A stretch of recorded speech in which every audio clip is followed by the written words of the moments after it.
The sales numbers are in for March, and before your jaws drop, just remember that there was minimal sales activity in the second half of March last year, so any comparisons will be grossly misleading.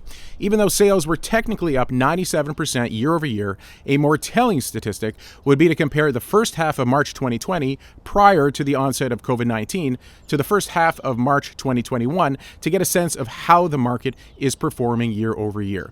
For the first 14 days of March, sales were up 41% compared to last year. Sales growth in each market segment, as you can see on your left, was huge. But again, those numbers will be inflated for March, definitely inflated for April, and likely May before returning to normal in the summer.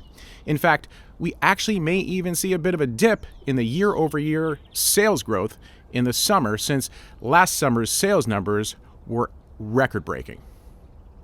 Let's take a closer look at average price.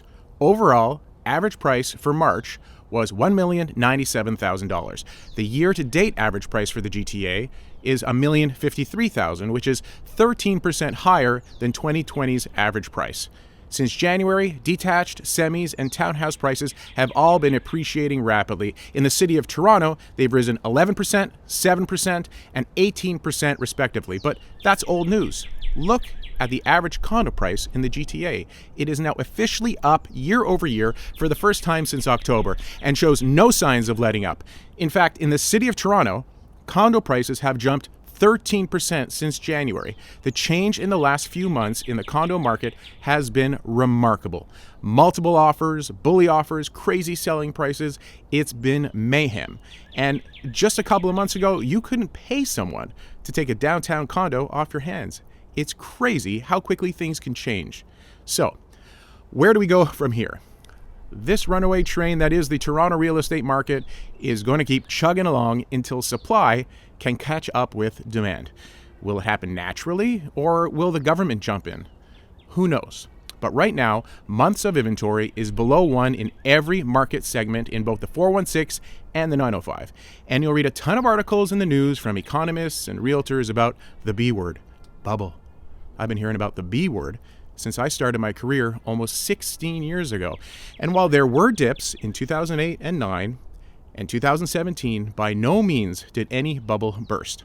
When COVID hit last year, the CMHC said prices would drop 15 to 20%. Does it look like they've dropped? The truth is, no one knows for certain what will happen. And I suspect if all these people who are predicting 50 and 60% price drops, if they could actually predict the future accurately, they'd be billionaires living on a beach in the Caribbean instead of living here predicting Canadian real estate trends for a living. Oh, and by the way, the average price in the GTA just went up since you started watching this video.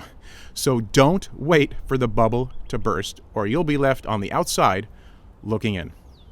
If you'd like to know what's going on regarding sales and prices in your neighborhood, make the right move and call, email, or text me. Stay safe and have a great month.